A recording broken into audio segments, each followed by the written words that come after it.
έχει περάσει η εποχή που απλά ανεβάζαμε κάποια προϊόντα ή που ανεβάζαμε κάποιες πιο τυπικές φωτογραφίες τύπου καλημέρα, καλή χρονιά.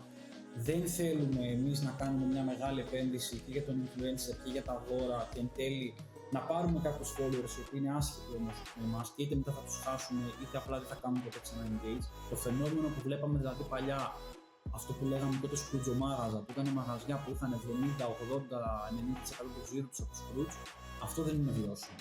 Επειδή όταν κάποιος ξεκινάει, το βασικότερο είναι να αρχίσει να έχει τζίρο, τα πρώτα που πρέπει, τα πιο άμεσα που σου φέρνουν τζίρο είναι τα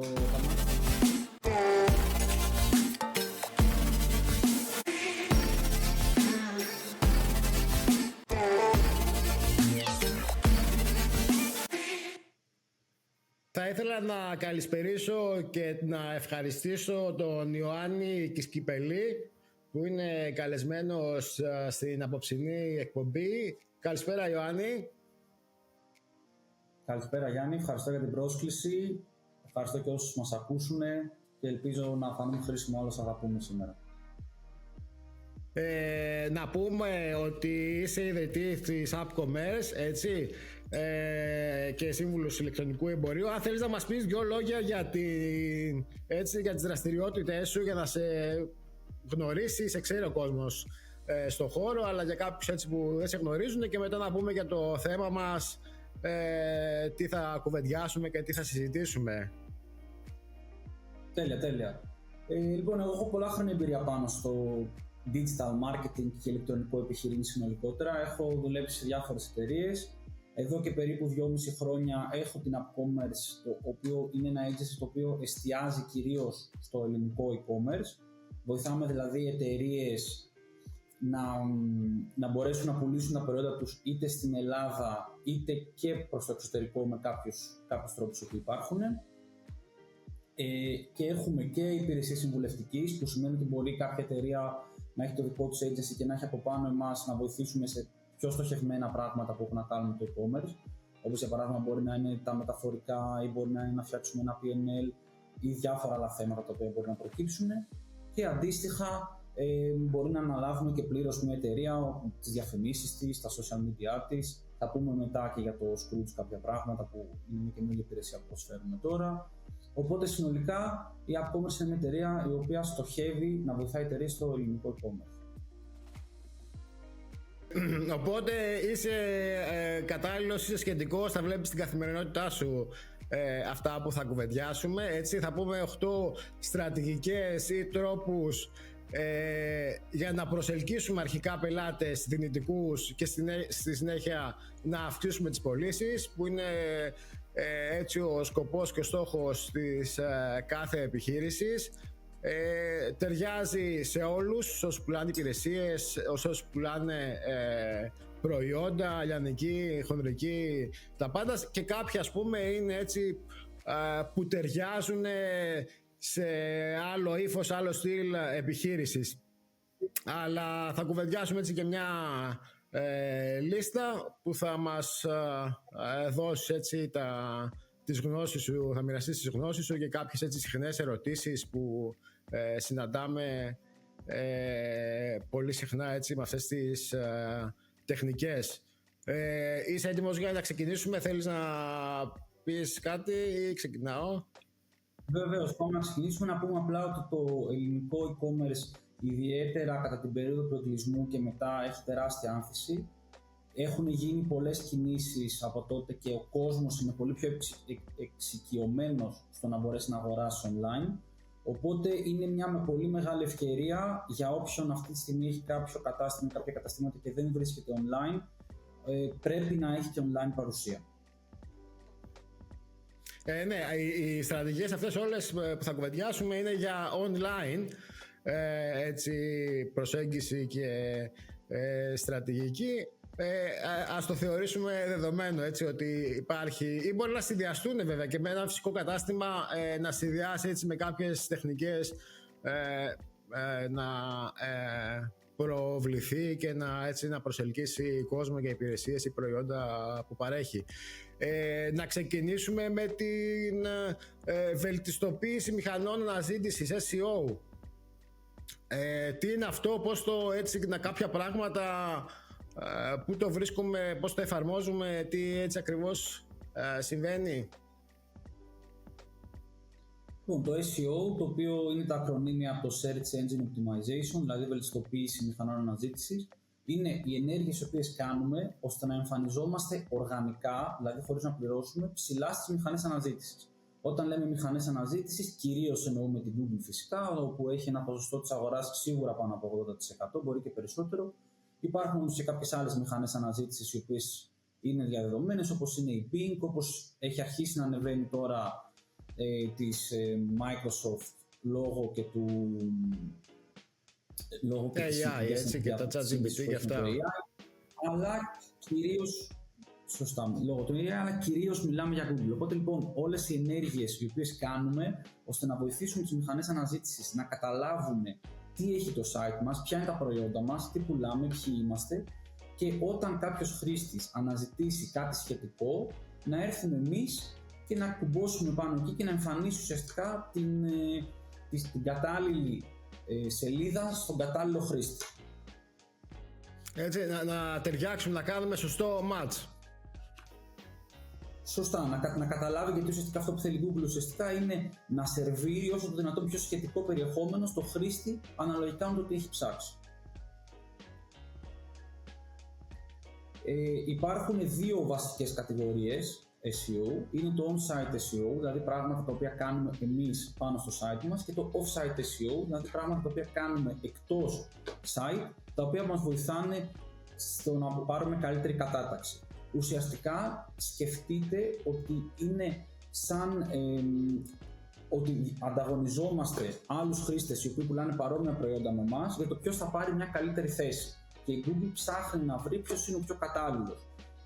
Όσον αφορά το on-site SEO, είναι πράγματα που κάνουμε πάνω στο site μας, όπως για παράδειγμα είναι η ταχύτητα, οι περιγραφές των προϊόντων που έχουμε, το να έχουμε τις κατάλληλες εικόνες στην κατάλληλη μορφή και με περιγραφές, διάφορα κείμενα τα οποία μπορούμε να βάζουμε μέσα, είτε αυτά τα κείμενα είναι αρθρογραφία, όπως θα δούμε και παρακάτω, είτε αυτά τα κείμενα είναι μέσα στις ίδιες τις σελίδες, δηλαδή να υπάρχουν περιγραφές, να υπάρχουν από κάτω αναλυτικά προϊόντα. Γι' αυτό και πολλές φορές λέμε ότι είναι καλό να βρίσκεται αυθεντικό περιεχόμενο μέσα και σε φωτογραφίες και σε κείμενα, δηλαδή να μην πάρουμε απλά από τον προμηθευτή μας ό,τι μας δίνει, να το πετάξουμε μέσα και να πάμε στο επόμενο προϊόν. Καλό είναι να είναι αυθεντικό το περιεχόμενο, ώστε να ξεχωρίσουμε κιόλας. Off-site SEO έχει να κάνει με ενέργειες όπου κάνουμε σε άλλα site ώστε να μας δώσουν πίσω ένα link, το λεγόμενο backlink, το οποίο ουσιαστικά σημαίνει κιόλας ότι αυτό το site μας εμπιστεύεται, κάνει μια αναφορά σε εμάς, οπότε θεωρείται καλός δείκτης για την Google αυτός. Γενικότερα είναι λίγο black box το πώς δουλεύει η Google, δηλαδή δεν μας έχει δώσει αναλυτικά όλα τα factors, αυτά που ονομάζουμε ranking factors, δεν είναι δηλαδή απόλυτα ξεκάθαρο στο 100% τι συμβαίνει. Παρ' όλα αυτά υπάρχουν πάντα οι σωστές πρακτικές που κάνουμε και κατά καιρούς υπάρχουν κάποια updates τα οποία, γιατί υπάρχουν κάποιοι οι οποίοι προσπαθούν με ένα κακόβουλο τρόπο ουσιαστικά να ξεγελάσουν την Google και να ανέβουν θέσεις, οπότε υπάρχουν κάποια updates τα οποία ουσιαστικά προσπαθούν να καθαρίσουν όλους αυτούς και να βάλουν ουσιαστικά να κάνουν πιο ποιοτικό το περιεχόμενο και πιο σωστή και αξιοκρατική την κατάταξη. Ένα παράδειγμα, ας πούμε, bad practice που μπορούμε να πούμε που γίνουμε στο παρελθόν είναι ότι αναφερθήκαμε πριν στα backlinks, πήγαινε ο κόσμος και αγόραζε μαζικά πολλά backlinks τύπου 5-10 χιλιάδες backlinks, τα οποία δεν είχαν αξία, αλλά η Google το θεωρούσε ως factor αυτό. Οπότε πλέον έκανε πριν κάποια χρόνια ένα update και λέει ότι πρέπει να υπάρχει και relevancy, δηλαδή να υπάρχει μια σχετικότητα στο backlink, αλλά και αυτός ο οποίος σου δίνει το backlink πρέπει να έχει και αυτός ένα authority. Πρέπει δηλαδή να είναι ένα site το οποίο είναι σωστό, σοβαρό, έχει επισκεψιμότητα. Δεν είναι δηλαδή ένα blog το οποίο το φτιάχνει κάποιος και απλά μοιράζει εκατοντάδες backlink χωρίς να έχει καμία επισκεψιμότητα. Αντίστοιχα λοιπόν, κατά καιρούς, ό,τι προσπάθειες βλέπει η Google ότι γίνονται για να πάρουν τις θέσεις κάποιοι, το λεγόμενο Black Hat SEO, προσπαθεί να τις διορθώσει με τα updates της. αλλάζουν και συχνά και οι αλγόριθμοι και προσπαθεί συνέχεια η Google έτσι να διορθώνει και να δίνει, να σερβίρει καλύτερα αποτελέσματα, έτσι, για το καλό της κοινότητας, ας πούμε, και των αποτελεσμάτων που μας δίνει. Ιωάννη, ας πούμε, αυτή τη στιγμή η συζήτηση που γίνεται είναι όσον αφορά το AI, δηλαδή αν είναι καλό να δημιουργούμε περιεχόμενο με AI για το site μας, αν η Google το θεωρεί καλό, η Google και γενικότερα μηχανές το θεωρούν καλό ή κακό, είναι λίγο αυτή τη στιγμή μια γκρίζα ζώνη, γιατί η Google δεν το θεωρεί καλό, από την άλλη έχει το δικό της το εργαλείο, το Gemini, οπότε είναι λίγο ακόμα στο αν θα είναι καλό ή όχι το να δημιουργούμε περιεχόμενο, είναι λίγο δηλαδή στα όρια ακόμα.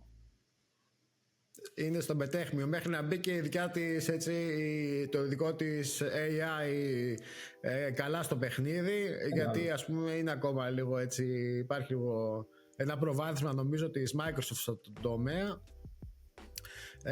αλλά μέχρι να μπει και καλά και η Google με το δικό της AI.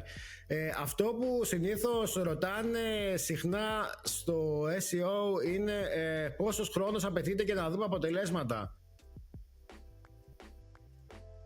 Τι απαντάμε σε αυτούς εδώ? Το βασικότερο που πρέπει να ξεκαθαρίσουμε είναι τι αποτελέσματα περιμένουμε. Και τι εννοώ με αυτό? Ας υποθέσουμε ότι έχουμε ένα μαγαζί το οποίο πουλάει παπούτσια. Αν θέλουμε να κάνουμε rank στη λέξη παπούτσια, αυτό είναι κάτι που είναι πάρα πολύ δύσκολο. Ο ανταγωνισμός είναι τεράστιος, υπάρχουν χιλιάδες e-shop εκεί πέρα, τα οποία είναι πολύ παλιότερα από εμάς, έχουν επενδύσει πολύ μεγάλο budget στο SEO. Το Scrooge σκεφτείτε για παράδειγμα, το οποίο έχει τεράστιο budget, τεράστια επισκεψιμότητα, πάρα πολύ μεγάλη αρθρογραφία και βίντεο, οπότε είναι πολύ δύσκολο να το ξεπεράσεις στο SEO.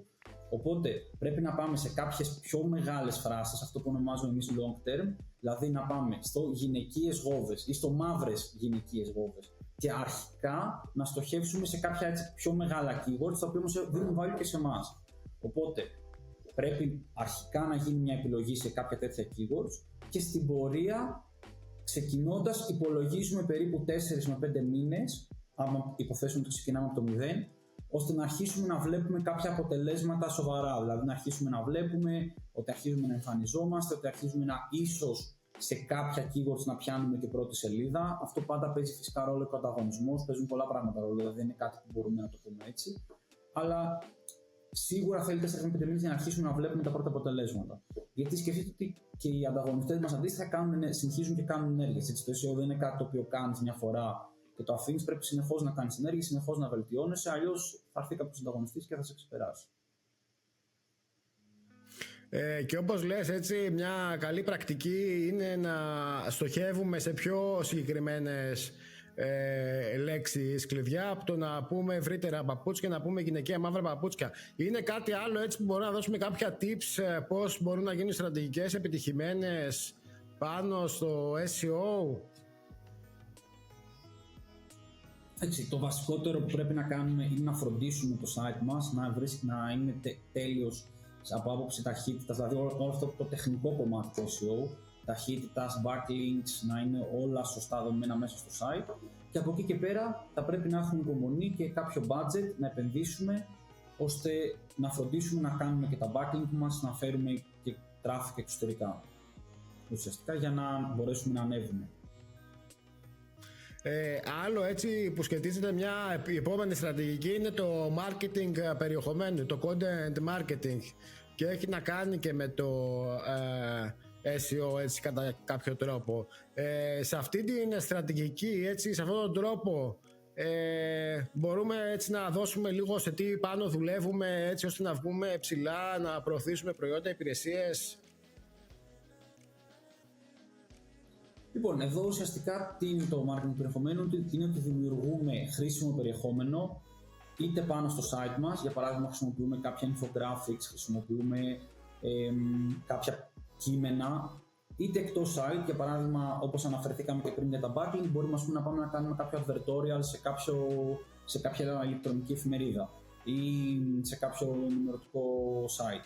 Οπότε λοιπόν φροντίζουμε να δημιουργούμε περιεχόμενο είτε πάνω στο site μας είτε σε άλλα site, να το διαμοιραζόμαστε με σκοπό και να μας γνωρίσει ο κόσμος καλύτερα, δηλαδή να μάθει για τις υπηρεσίες μας, να μάθει για το ποιοι είμαστε, αλλά και για SEO λόγους. Επίσης, μπορούμε να δημιουργήσουμε περιεχόμενο όπως είναι τα e-books ή όπως είναι τα infographics, τα οποία στη συνέχεια να τα διαμοιραστούμε με ένα κοινό το οποίο δεν μας γνωρίζει, ζητώντας ουσιαστικά από αυτούς ένα email. Τι κάνουμε ουσιαστικά? Φτιάχνουμε ένα χρήσιμο e-book ή ένα infographic το οποίο θα ενδιαφέρει το κοινό που έχουμε στόχο, τους πελάτες μας. Για παράδειγμα, αναφερθήκαμε πριν σε μια εταιρεία με παπούτσια, παίρνοντας πάλι το ίδιο παράδειγμα, θα μπορούσαμε να πούμε ποιες είναι οι τάσεις για τον χειμώνα, για το φθινόπωρο χειμώνα 24-25 στα γυναικεία παπούτσια, να φτιάξουμε δηλαδή έτσι ένα ενδιαφέρον e-book, το οποίο μια γυναίκα θα ήθελε να το διαβάσει για να δει τάσεις, να δει χρώματα, να δει οτιδήποτε μπορούμε να της προσφέρουμε. Κατεβάζει αυτό το e-book, για να το κατεβάσει σε αντάλλαγμα μας δίνει το email της, οπότε ουσιαστικά έχουμε εμείς το email της και μπορούμε μετά να επικοινωνήσουμε μαζί της. Οπότε υπάρχει περιεχόμενο και πάνω στο site, όπως είναι τα κείμενα, περιεχόμενο σε ενημερωτικά site, να γράψουμε κάποιο advertorial και περιεχόμενο το οποίο χρησιμοποιούμε και διαμοιραζόμαστε για να μαζέψουμε τα στοιχεία των χρηστών, αυτό που ονομάζουμε inbound marketing.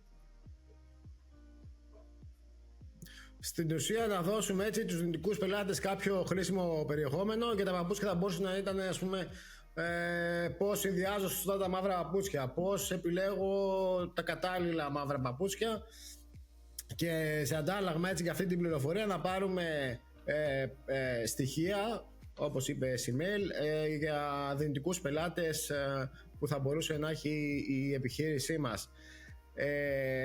Πώς το marketing περιεχομένου συνδυάζεται και προωθεί τις πωλήσεις? Αναφερθήκαμε ουσιαστικά και πριν ότι μας βοηθάει ο κόσμος να μας γνωρίσει. Αν ας πούμε πουλάμε κάποια υπηρεσία, ενδεχομένως να μας γνωρίσει καλύτερα και να μπορέσει να μας εμπιστευτεί, να διαβάσει κάποιο άρθρο μας, ώστε να δείξουμε κι εμείς ότι είμαστε στο χώρο, ότι έχουμε γνώση, ότι έχουμε κάνει κάποια έργα, να τον ενημερώσουμε, συνήθως δίνοντάς του και κάτι δωρεάν με αντάλλαγμα, όπως είπαμε, το email του, αλλά με σκοπό το κλειδί εδώ να είναι ποιοτικό, ώστε να μας γνωρίσει, να μας εμπιστευτεί, να έρθει σε πρώτη επαφή μαζί μας και στη συνέχεια να προχωρήσει στην αγορά του προϊόντος μας, της υπηρεσίας μας. Οπότε σίγουρα βοηθάει, κυρίως στο πρώτο στάδιο, όπου ο πελάτης δεν μας ξέρει και είμαστε η πρώτη επαφή μαζί του. Δηλαδή, αντί να πάμε και να του πούμε αγόρασε ένα μπλουζάκι, να πάμε και να του δώσουμε μια αξία ώστε να μας μάθει και να μας εμπιστευτεί στην πορεία. Και έτσι με αυτόν τον τρόπο να δείξουμε ότι υπάρχουμε, να δείξουμε ότι είμαστε στον χώρο, να του δώσουμε κάτι δωρεάν, να το πούμε, ενδεχομένως. Μπορεί να είναι πληροφορία, μπορεί να είναι δείγμα, αναλόγως τώρα κάθε επιχείρηση μπορεί να έχει κάτι άλλο να επικοινωνήσει στο content marketing, μπορεί να είναι κάποιος οδηγός, ένα how to do something, ωραία, και να δώσουμε έτσι προστιθέμενη αξία στον δυνητικό πελάτη. Τύποι περιεχομένου που είναι αποτελεσματικοί στην προσέλκυση, μας είπες έτσι κάποια πράγματα, και θα μπορούσε να είναι και οτιδήποτε άλλο, έτσι, βίντεο, κείμενα, αυτό που είπες, ξέρω εγώ, infographics. Ακόμα και άλλες μορφές, podcast, όπως ας πούμε αυτό που κάνουμε αυτή τη στιγμή, ή κάποια βίντεο τα οποία μπορούμε να δημιουργήσουμε, τα οποία να είναι πιο μεγάλης διάρκειας, ώστε να μπορέσει κάποιο κόσμος να βοηθήσουμε. Ουσιαστικά οτιδήποτε φτιάχνουμε ως περιεχόμενο με σκοπό να πάνε στους δυνητικούς μας πελάτες ώστε να μας γνωρίσουν. Είτε αυτό είναι σε μορφή κειμένου, άρθρο, είτε αυτό είναι σε μορφή εικόνας, είτε αυτό όπως είναι τα infographic, σε μορφή ήχου, όπως είναι ένα podcast, βίντεο, οτιδήποτε κάνουμε με σκοπό να βρεθούμε μπροστά στους δυνητικούς μας πελάτες και να τους δώσουμε αξία. Με οποιοδήποτε τρόπο. Ωραία, να πάμε στην επόμενη κατηγορία στρατηγική που έτσι είναι και κλασική και την ακούμε πολύ συχνά, είναι το marketing στα κοινωνικά δίκτυα, έτσι, το social media marketing. Πάρα πολύ μεγάλη αγορά, πάρα πολύ έτσι μπέρδεμα πώς να διαλέξω πλατφόρμα, τι να κάνω, αλλά έτσι θα το δούμε λίγο ευρύτερα ποια είναι έτσι η στρατηγική που πρέπει να ακολουθούμε από τα social media, μια επιχείρηση έτσι για να προβληθεί στα social media? Εκεί τι θα μπορούσαμε να πούμε? Είναι σημαντικό να έχουν, ξέρω εγώ, Είναι πάρα πολύ σημαντικό μια επιχείρηση να έχει social media, αλλά δεν είναι κάτι απλό. Θέλει δουλειά, πρέπει να έχει ενημερωμένα social media, δηλαδή αν ας πούμε μπορείς να υποστηρίξεις ένα κανάλι, μην ανοίξεις 20 κανάλια, άνοιξε ένα κανάλι και φρόντισε να το υποστηρίξεις, να δημιουργήσεις περιεχόμενο και να βρίσκεις εκεί πέρα. Τα social media είναι ένας τρόπος επικοινωνίας για τους που έχουν οι πελάτες μας μαζί μας, να μας στείλουν κάποιο μήνυμα, να ρωτήσουν κάτι, οπότε πρέπει να βρισκόμαστε εκεί πέρα, ώστε σε περίπτωση που κάποιος ρωτήσει να είμαστε μέσα και να απαντήσουμε άμεσα. Δηλαδή δεν είναι ότι φτιάχνουμε ας πούμε ένα κανάλι στο Instagram και το παρατάμε και μπαίνουμε μια φορά στο εξάμηνο μέσα, πρέπει να είμαστε συνεχώς εκεί πέρα. Και το πιο σημαντικό είναι ότι πρέπει να δημιουργούμε περιεχόμενο, που συνδυάζεται λίγο με το προηγούμενο, το οποίο να είναι αυθεντικό και engaging. Έχει περάσει η εποχή που απλά ανεβάζαμε κάποια προϊόντα ή που ανεβάζαμε κάποιες πιο τυπικές φωτογραφίες τύπου καλημέρα, καλή χρονιά.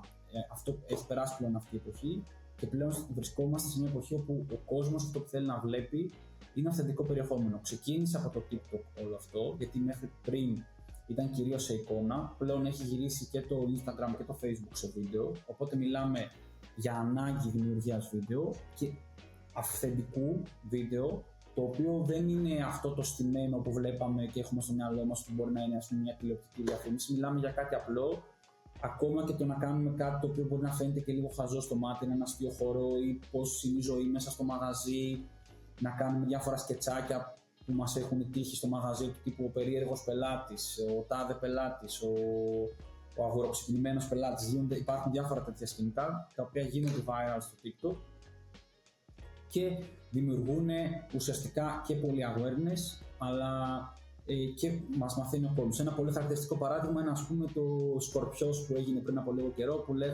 έγινε viral και λέγαν όλοι Σκορπιός είναι για σένα, παμ.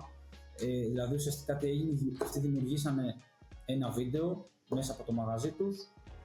Έγινε αυτό το βίντεο viral γιατί οι χρήστες του TikTok το θεώρησαν αυθεντικό και αστείο, το μοιράστηκαν μεταξύ τους κτλ. Και αυτό βοήθησε και την επιχείρηση. Δηλαδή από εκεί και πέρα δημιουργήθηκαν και άλλα βίντεο, ο κόσμος έμαθε την επιχείρηση γιατί συζητήθηκε πολύ και πήγε και στο μαγαζί. Οπότε με ένα σχετικά απλό περιεχόμενο, με ένα κινητό, γυρίσαν ένα βίντεο, τους έμαθε ο κόσμος, πήγε στο μαγαζί τους ο κόσμος χωρίς budget προώθησης.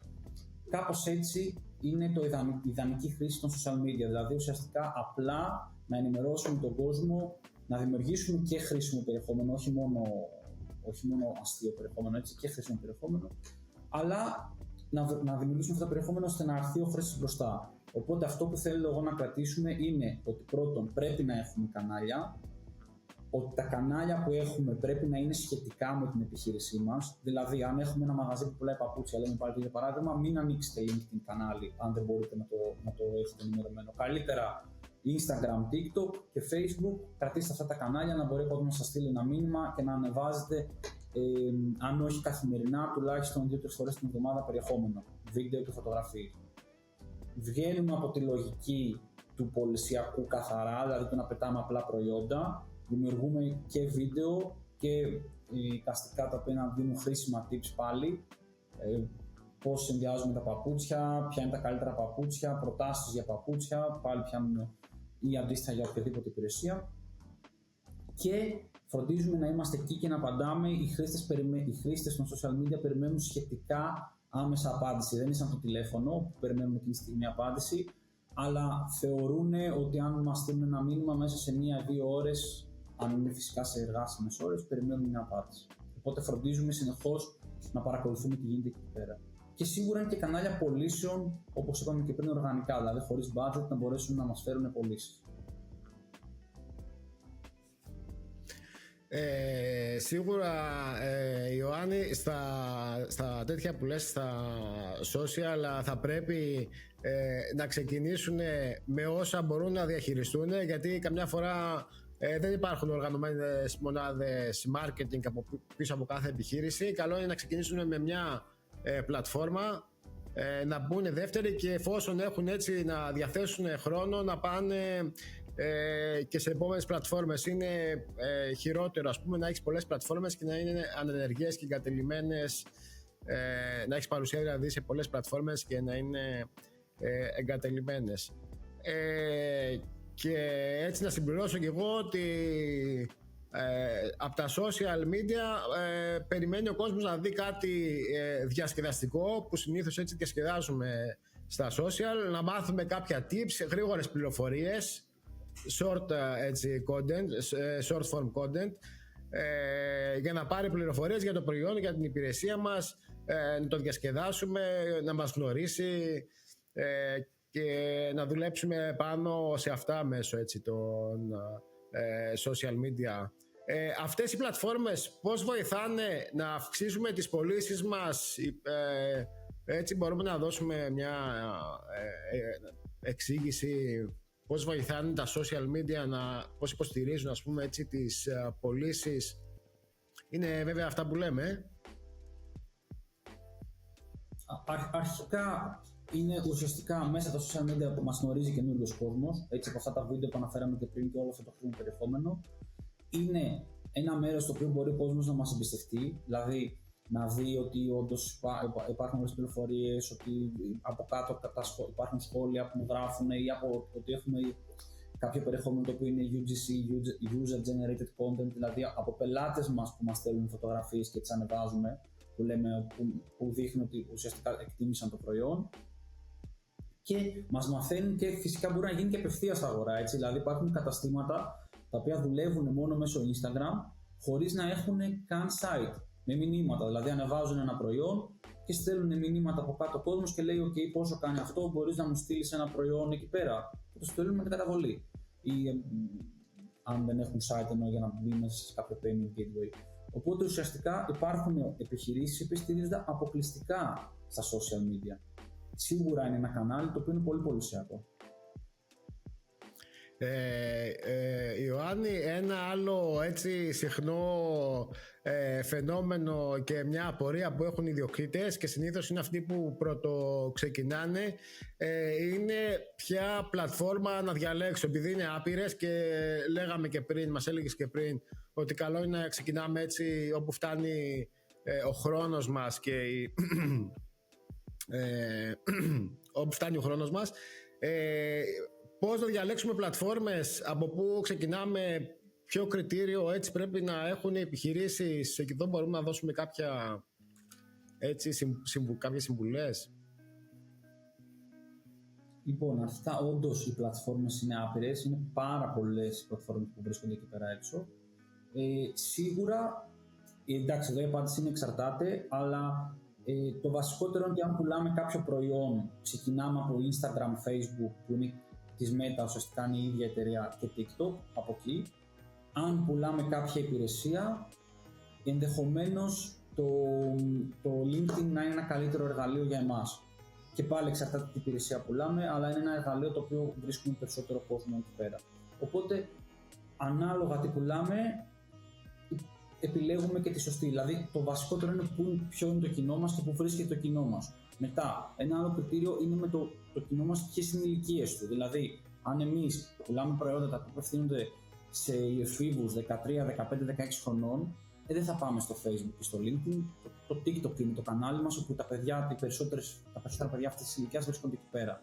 Αν εμείς πουλάμε ένα προϊόν το οποίο απευθύνεται σε μεγαλύτερο κόσμο, Instagram και Facebook είναι οι πλατφόρμες οι οποίες έχουν πολύ κόσμο, ο οποίος είναι και λίγο μεγαλύτερης ηλικίας.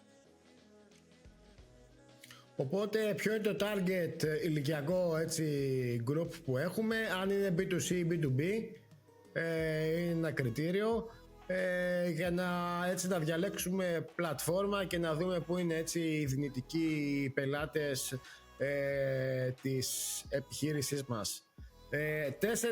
Τέταρτος τρόπος, email marketing και αυτοματισμοί.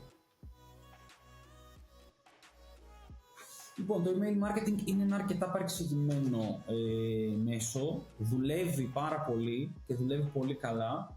Οι περισσότεροι έχουν μια εικόνα από τον εαυτό τους όπου δέχονται μια πληθώρα email, τα οποία κάποια από αυτά είναι και ενοχλητικά μερικές φορές. Οπότε λίγο πολύ έχουν την εντύπωση ότι ενοχλούν τον κόσμο όταν στέλνουν κάποιο email. Δεν ισχύει αυτό. Ενοχλείς τον κόσμο όταν του στέλνεις πράγματα τα οποία τον ενδιαφέρουν. Αν κάποιος έχει εγγραφεί στη λίστα μας και έχει αποδεχτεί ότι θέλει να λαμβάνει email, το κάνει για κάποιο λόγο. Οπότε, αν εμείς εκεί του στέλνουμε ενδιαφέρον περιεχόμενο, του στέλνουμε προσφορές, του στέλνουμε κάποια κουπόνια, τον ενημερώνουμε για τις καινούριες παραλαβές που έχουμε, του δίνουμε χρήσιμες συμβουλές, είναι ένα εργαλείο το οποίο τον βοηθάει. Σίγουρα πρέπει να έχουμε, για να ξεκινήσουμε το email marketing, πρέπει να έχουμε ήδη μια λίστα, η οποία καλό είναι να είναι πάνω από 500.000 άτομα και πάνω, ώστε να έχει και κάποιο νόημα να επενδύσουμε σε αυτό το κανάλι, γιατί σίγουρα είναι μια επένδυση να στήσει ένα newsletter, τα κείμενα, τα εικαστικά, όλα αυτά έχουν κάποια δουλειά από πίσω, δεν είναι δηλαδή κάτι που γίνεται γρήγορα. Και υπάρχουν και οι αυτοματισμοί, οι οποίοι αυτοματισμοί τι είναι, ουσιαστικά αν κάποιος αφήσει κάτι στο καλάθι του, πηγαίνει αυτόματα ένα email το οποίο λέει έχεις αφήσει το τάδε προϊόν στο καλάθι σου. Ή υπάρχουν άλλοι αυτοματισμοί τύπου price drop, το προϊόν που κοιτούσες πλέον βρίσκεται σε έκπτωση. Και όλα αυτά γίνονται δυναμικά, δηλαδή χωρίς εμείς ουσιαστικά να κάνουμε κάποια ενέργεια, απλά με τις ενέργειες που κάνει ο χρήστης μέσα στο site, αυτόματα γίνονται trigger τα διάφορα automations. Δηλαδή, με το που αφήσει κάποιος κάτι στο καλάθι, χωρίς να χρειαστεί εμείς κάτι να κάνουμε, έχουμε ορίσει ένα κανόνα που λέει μετά από μισή ώρα στείλ του email. Αυτό που πρέπει να τονίσουμε και είναι πάρα πολύ σημαντικό για το email είναι ότι πλέον εδώ και κάποια χρόνια υπάρχει μια πάρα πολύ αυστηρή νομοθεσία όσον αφορά τα προσωπικά δεδομένα. Η νομοθεσία του GDPR, που πιθανότατα οι περισσότεροι ακροατές την έχουν ακούσει, η οποία είναι πάρα πολύ αυστηρή σε όσους αγοράζουν ή λίστες ή χρησιμοποιούν λίστες email και τηλέφωνα από ανθρώπους τους οποίους δεν έχουν το δικαίωμα να το χρησιμοποιήσουν. Αυτό έγινε γιατί για πάρα πολλά χρόνια υπήρχαν, ας το πούμε, παράνομες αγορές προσωπικών στοιχείων, ότι μπορεί, ας πούμε, εσύ να πήγαινες και να αγόραζες μια λίστα με email από γυναίκες που κατοικούν στην Ελλάδα, οι οποίες έχουν ψωνίσει online fashion, ας πούμε, ρούχα ή παπούτσια ή οτιδήποτε, για να ξεκινήσει να τους στέλνεις email με σκοπό να ψωνίσουν και από σένα. Αυτό γινόταν κατά κόρον τα προηγούμενα χρόνια και το GDPR ήρθε να βάλει ένα τέλος και σε αυτό. Οπότε οι εταιρείες πρέπει να είναι πολύ προσεκτικές, πρέπει να τηρήσουν όλη την νόμιμη διαδικασία και όσον αφορά τη διατήρηση των δεδομένων και όσον αφορά τη συλλογή των δεδομένων. Δηλαδή πρέπει να χτίσουν ουσιαστικά όλους αυτούς τους μηχανισμούς που ορίζει η νομοθεσία και να μην πάνε σε εύκολες λύσεις τύπου να αγοράσω μια λίστα, να στείλω email, γιατί θα έχουν πρόβλημα ουσιαστικά. Οπότε χρησιμοποιούμε διάφορους τρόπους για να χτίσουμε τις λίστες μας. Ένας πολύ καλός τρόπος είναι να δίνουμε ένα κουπόνι για την πρώτη αγορά, αν κάποιος γραφτεί στη λίστα μας, οπότε του λέμε ότι γίνει μέλος στο newsletter μας και πάρει ένα 5% για την πρώτη σου αγορά, ας πούμε. Οπότε μπαίνει ο άνθρωπος μέσα, μας δίνει τα στοιχεία του, γίνεται το confirmation, λαμβάνει πίσω το κουπόνι. Να πω, Ιωάννη, ότι αυτό εδώ με τους αυτοματισμούς μπορεί να είναι λίγο δύσκολο να χτιστεί οι αυτοματισμοί, να είναι χρονοβόρο, αλλά εφόσον γίνει έτσι θα βοηθήσει πάρα πολύ σε βάθος χρόνου για να μην ξεχνιούνται προϊόντα και καλάθια, για να υπενθυμίζουμε έτσι ότι υπάρχει κάποια έκπτωση, για να δίνουμε κίνητρα να ψωνίσει κάποιος, από το να πηγαίνουμε έτσι και παραδοσιακά να ετοιμάζουμε newsletter για την κάθε φορά, ας πούμε, την κάθε περίπτωση. Αλλά αυτό είναι σημαντικό, να έχεις έτσι, να χτιστεί μεγάλη λίστα και να αξιοποιήσει το email marketing η επιχείρηση. Και αυτό με τα αγορασμένα, όπως και στα αγορασμένα followers και στα αγορασμένα τέτοια, είναι πολύ πιο ποιοτικό να έχεις καθαρούς ενδιαφερόμενους που έχουν έτσι με τη θέλησή τους και ο θελός έτσι έχουν γραφεί, έχουν ακολουθήσει, έχουν κάνει το περιεχόμενό σου, από το να πας και να έχεις ψεύτικους ακολούθους, ψεύτικα email και έτσι απλά να φαίνεται για τα νούμερα ότι έχεις κόσμο. Μόνο κακό κάνει αυτό. Μόνο κακό κάνει και για τα social οι ψεύτικοι followers και αντίστοιχα εδώ. Και επίσης να πούμε ότι όσο πιο μεγάλη είναι η λίστα, μετά μπορείς να αρχίσεις να κάνεις και διαφορετικές επικοινωνίες στα κομμάτια της λίστας. Δηλαδή ουσιαστικά να κάνεις αυτό που ονομάζουμε segment ή τμηματοποίηση του κοινού σου. Αν ας πούμε έχεις μια λίστα 20-30 χιλιάδων ανθρώπων, δεν τους στέλνεις όλους το ίδιο μήνυμα. Αλλιώς θα μιλήσεις σε κάποιον ο οποίος είναι frequent buyer, δηλαδή ψωνίζει συχνά από σένα. Αλλιώς θα μιλήσεις σε κάποιον ο οποίος έχει καιρό να ψωνίσει από σένα. Αλλιώς θα μιλήσεις σε κάποιον ο οποίος ψωνίζει μόνο εκπτωτικά προϊόντα. Και αλλιώς θα μιλήσεις σε κάποιον ο οποίος αγοράζει την καινούργια συλλογή με το που βγει. Οπότε αρχίζεις σιγά σιγά να τμηματοποιείς το κοινό σου και αρχίζεις να τους μιλάς διαφορετικά ανάλογα με τη συμπεριφορά τους. Αλλά αυτό προφανώς καταλαβαίνουμε ότι για να γίνει και για να βγάζει και νόημα όλο αυτό, πρέπει να έχεις μια μεγάλη λίστα. Οπότε όσο μεγαλώνει η λίστα σου και όσο της δίνεις περισσότερα δεδομένα στο εργαλείο το οποίο χρησιμοποιείς για να στέλνεις τα email, τόσο περισσότερα πράγματα μπορείς να κάνεις όσον αφορά και τόσο καλύτερους τζίρους σου φέρουν τα newsletter. Έτσι, γιατί το newsletter είναι ένα εργαλείο, όπως είπαμε και στην αρχή, το οποίο φέρνει πωλήσεις. Και οι αυτοματισμοί και το newsletter. Και με τα ονόματα, ας πούμε, καμιά φορά που λαμβάνουμε στη γιορτή μας, στα γενέθλιά μας, γεωγραφικά ενδεχομένως, υπάρχει πολλούς τρόπους έτσι να τμηματοποιήσεις τα email. Αν είναι B2C, B2B, διαφορετικά έτσι πράγματα θα επικοινωνήσεις και θα προωθήσεις σε κάθε λίστα, έτσι, τμήμα της λίστας σου. Και καλό είναι έτσι να το αξιοποιούν οι επιχειρήσεις. Πολύ χρήσιμο το email marketing, αρκεί να γίνεται σωστά, και όσο έτσι μεγαλώνει η λίστα αλλάζουν και οι απαιτήσεις. Να πάμε στην διαφήμιση και έτσι περισσότερο στα social media ads και στο Google. Βέβαια όλα λειτουργούν με έναν παραπλήσιο τρόπο, απλά είναι οι προωθημένες έτσι που... Για πες μας, Γιάννη. Σωστά. Εδώ λοιπόν τι έχουμε ότι δίνουμε κάποια χρήματα είτε στα social media, σε πλατφόρμες social media όπως είναι το Facebook, το Instagram, το TikTok, είτε δίνουμε κάποια χρήματα, κάποιο marketing budget στην Google με σκοπό να προωθήσουμε τα προϊόντα μας ή τις υπηρεσίες μας. Δουλεύουν με λίγο διαφορετική φιλοσοφία η Google με τα social media. Στην Google ουσιαστικά πάμε να βρούμε άτομα τα οποία ψάχνουν το προϊόν μας ή την υπηρεσία μας. Γι' αυτό και ονομάζεται κυρίως search η Google. Δηλαδή, τι κάνουμε, είμαι εγώ ένας γιατρός και λέω ότι όποιος βρίσκεται στο Χαλάνδρι και ψάξει οδοντίατρος, θέλω να εμφανιστώ εγώ μπροστά. Αντίστοιχα στα social media δεν πηγαίνουμε στον χρήστη ο οποίος ψάχνει το προϊόν μας, αλλά ψάχνουμε με δημογραφικά χαρακτηριστικά να καταλάβουμε ποιος είναι ο πελάτης μας και να το εμφανίσουμε το προϊόν μας μπροστά του. Να το δει δηλαδή εκεί πέρα μπροστά. Αυτή είναι και η βασική διαφορά μεταξύ της διαφήμισης στα social media, όπου ναι μεν είναι πιο φθηνό τα κόστη ανά κλικ και ανά εμφάνιση, αλλά δεν είναι τόσο στοχευμένα, με την Google.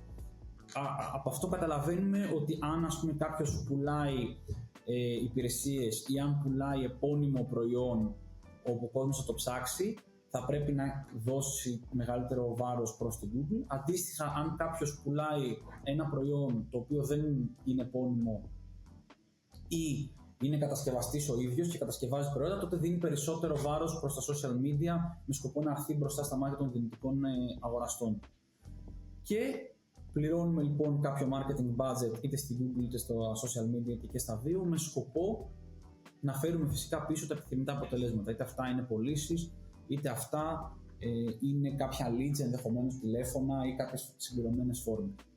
Είναι ο πιο άμεσος τρόπος για να φέρουμε τα πρώτα αποτελέσματα, γιατί όπως είπαμε και πριν, και το SEO αργεί και το newsletter πρέπει να χτίσουμε πρώτα τη βάση μας. Οπότε από εκεί που ξεκινάμε συνήθως είναι οι διαφημίσεις, με σκοπό να φέρουμε κάποιο γρήγορο τζίρο στην επιχείρηση, ώστε να μπορέσουμε μετά να επενδύσουμε περισσότερο στις διαφημίσεις και στα υπόλοιπα που συζητήσαμε είτε που θα συζητήσουμε αργότερα.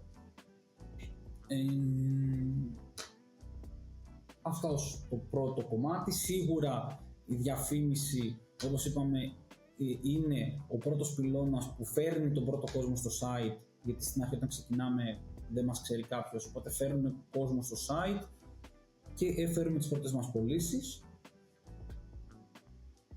Και οι βασικοί παράγοντες που πρέπει να έχουμε πάντα στο μυαλό μας είναι και το κοινό το οποίο έχουμε και το κόστος το οποίο είμαστε διατεθειμένοι να πληρώσουμε. Δηλαδή ουσιαστικά μέχρι τι ποσό είμαι διατεθειμένος να πληρώσω για να μου έρθει μια αγορά ή για να μου έρθει ένα τηλέφωνο.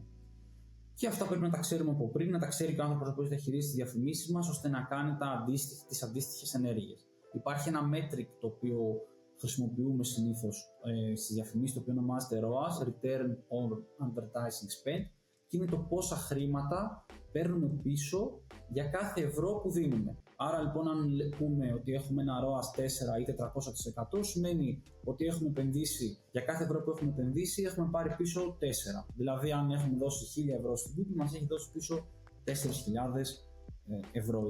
Το κόστος δηλαδή είναι 25% το κόστος διαφήμισης.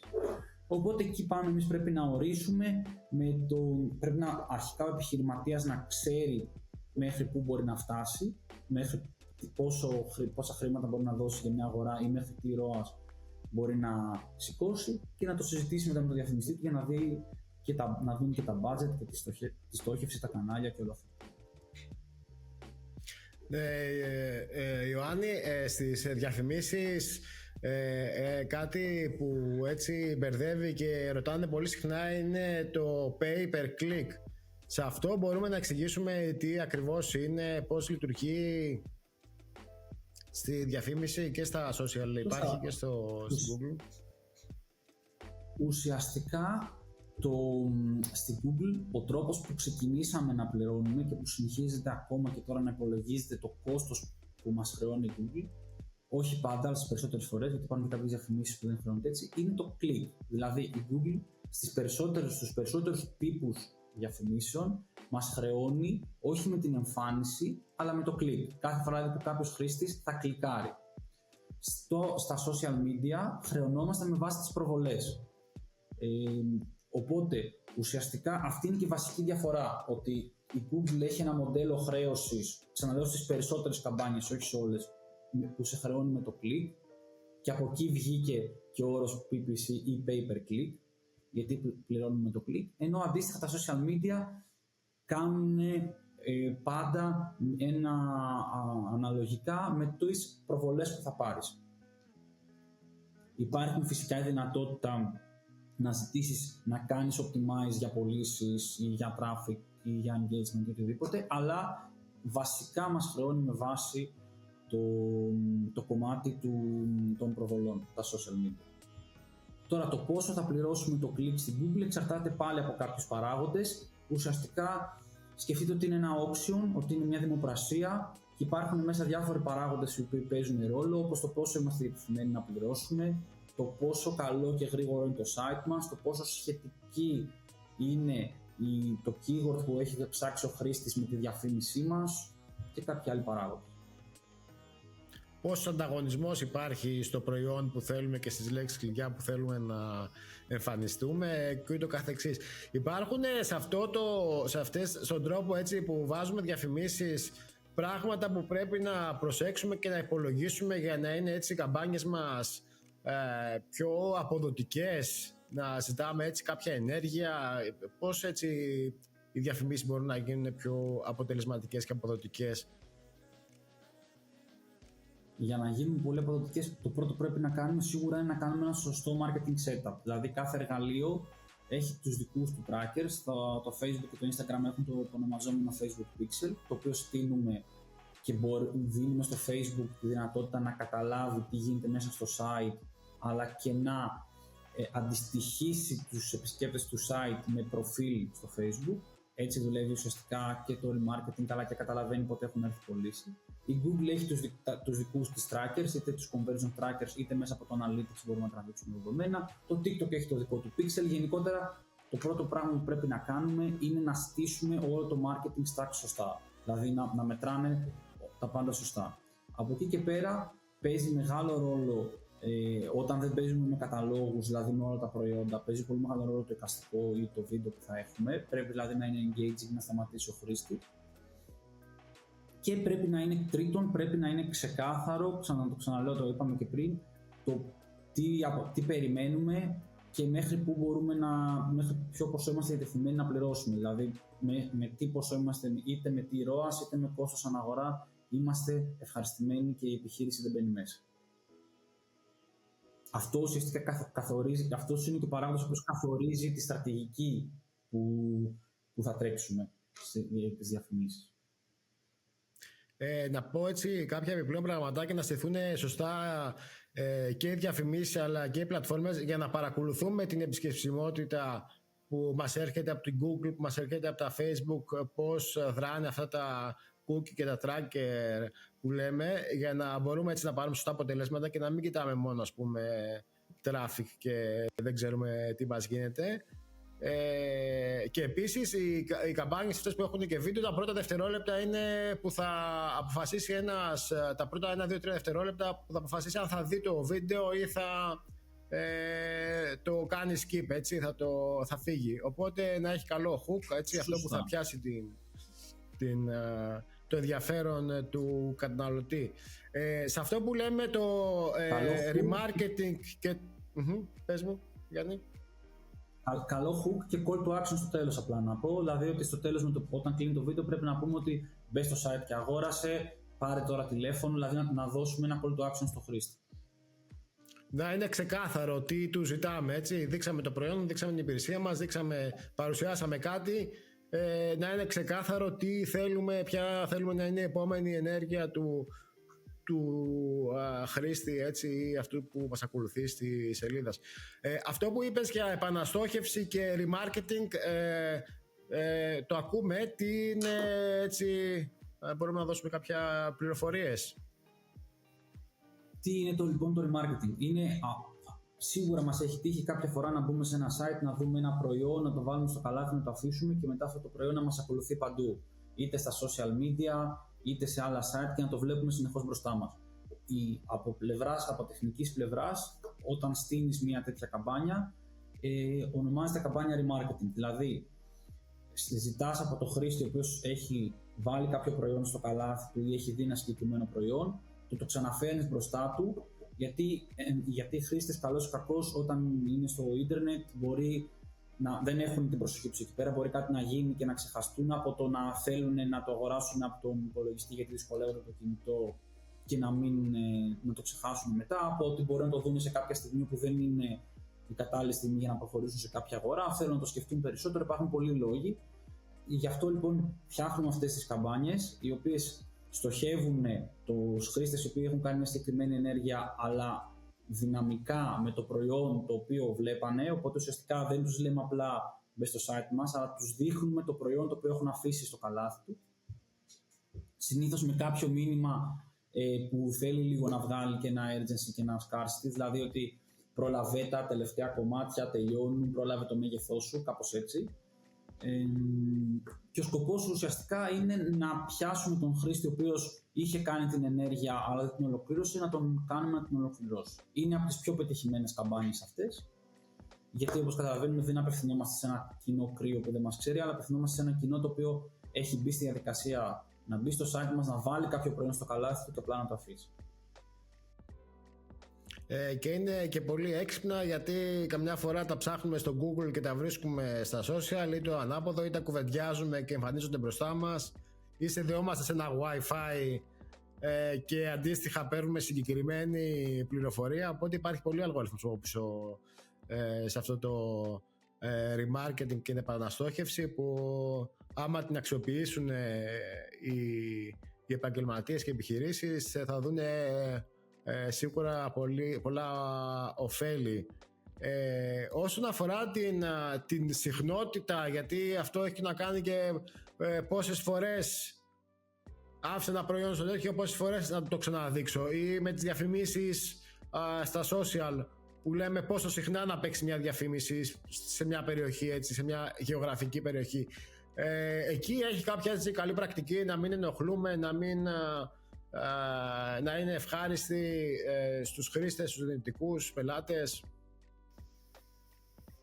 Εντάξει, τώρα αυτό πάλι είναι κατά περίπτωση, αυτό που ονομάζουμε frequency στις διαφημίσεις, δηλαδή το πόσες φορές ο χρήστης θα δει σε ένα διάστημα τη διαφήμιση, το οποίο το διάστημα αυτό μπορεί να είναι την ημέρα, το μήνα, την εβδομάδα, δηλαδή ανάλογα.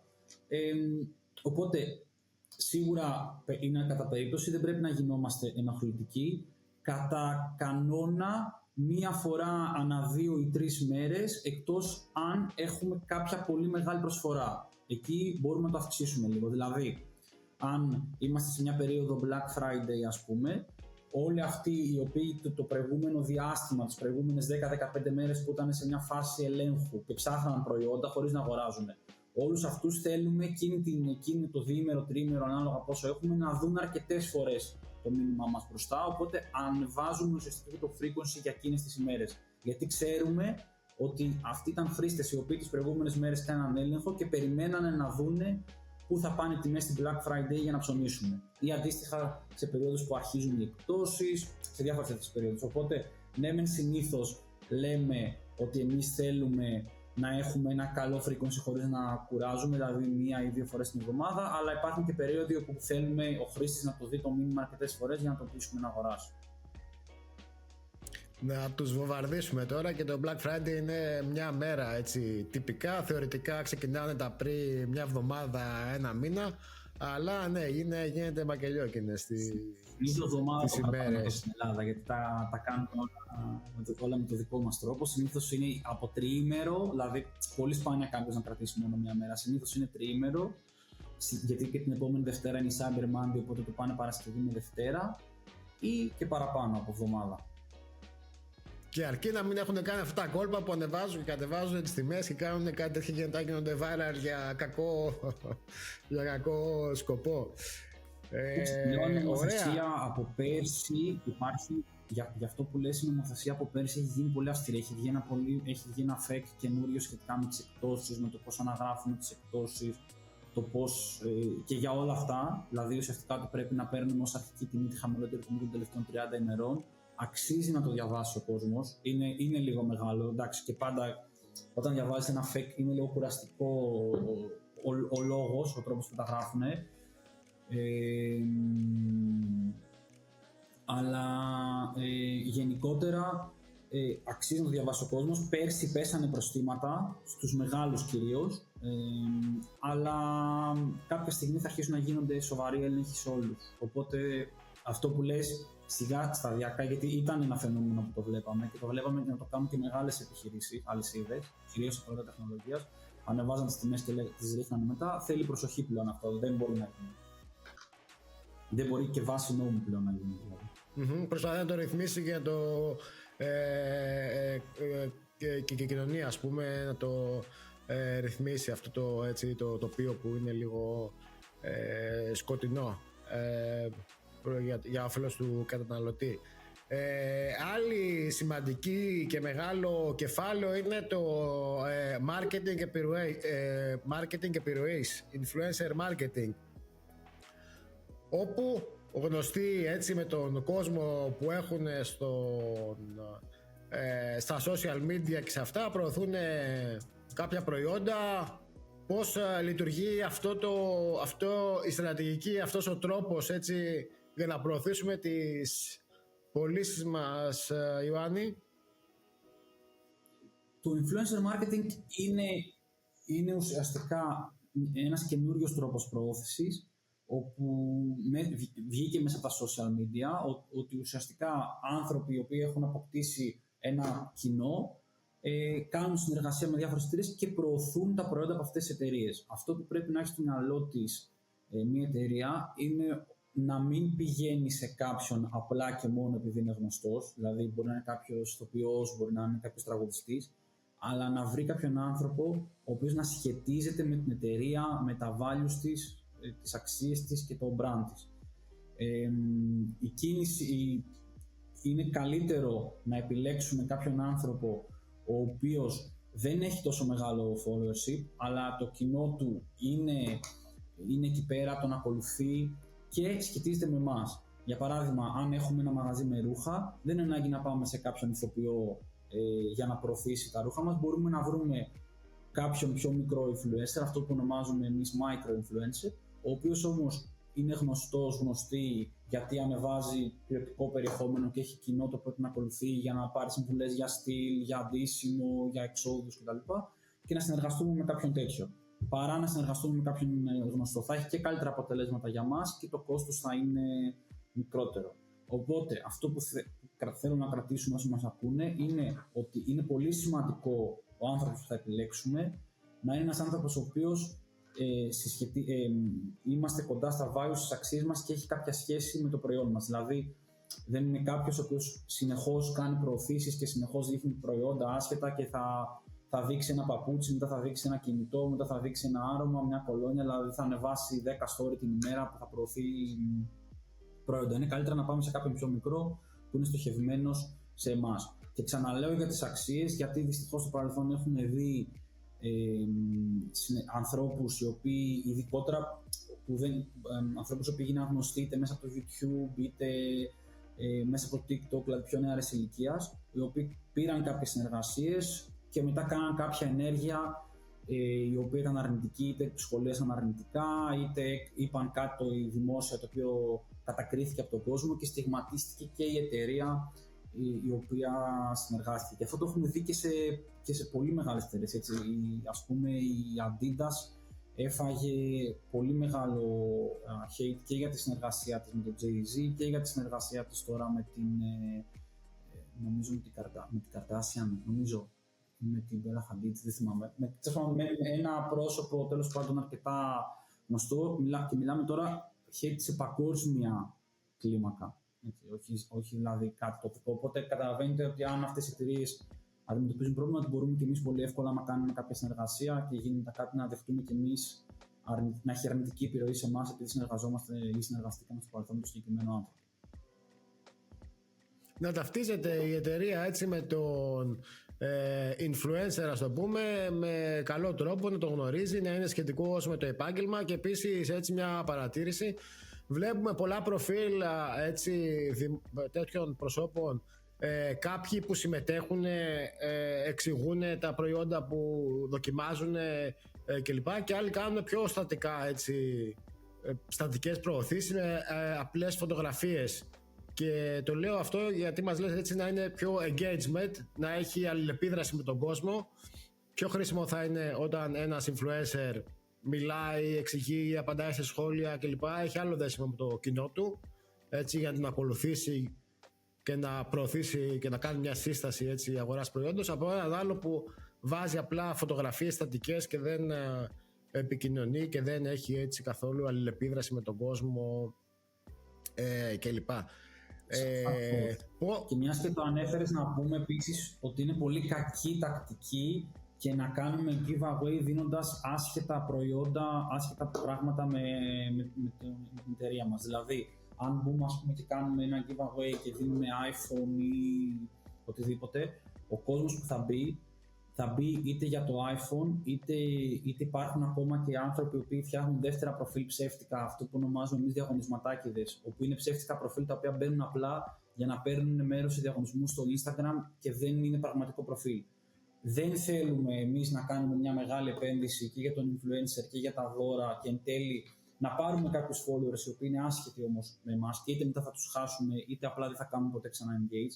Είναι σημαντικό όταν δίνουμε δώρο, το δώρο να σχετίζεται με εμάς. Αν πουλάμε ρούχα, να δώσουμε δώρο ένα ρούχο. Αν πουλάμε υπηρεσία, να δώσουμε δώρο ένα κομμάτι της υπηρεσίας μας. Όχι να δίνουμε δώρο άσχετα απλά για να τραβήξουμε κόσμο. Να πουλάμε φαγητό και να κάνουμε δώρο πατίνια, ας πούμε, και iPhone που είναι πολύ συχνό, ναι. Που μπεις, έχει παντού ένα πατίνι και ένα iPhone, το πιο έτσι συνηθισμένο. Το iPhone είναι το πιο συνηθισμένο δώρο που δίνουμε σε ναι. Έχει και εύκολη και γρήγορη μεταπώληση και κρατάει την αξία του, οπότε είναι χρήσιμο. Πώς οι επιχειρήσεις μπορούν να βρουν σωστούς έτσι influencer? Μας είπες κάποια πράγματα, έτσι, να ταυτίζονται, να επιχείρηση με influencer, να έχουν ίδιες αξίες, να είναι στο σχετικό κλάδο, επάγγελμα, background, ξέρω εγώ, κάτι ενδεχομένως.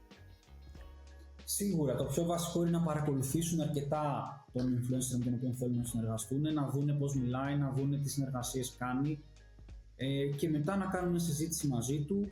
Θέλει προσοχή και κατά τη διάρκεια της συμφωνίας, δηλαδή τι θα συμφωνήσεις, πότε θα κάνει ανταγωνιστή, αν θα κάνει ανταγωνιστή, πότε θα κάνει ανταγωνιστή, τι ορίζεις ως ανταγωνιστή. Υπάρχουν δηλαδή διάφορα κομμάτια τα οποία πρέπει να έχει στο μυαλό του κάποιος όταν έρχεται σε μια συνεργασία με τον influencer.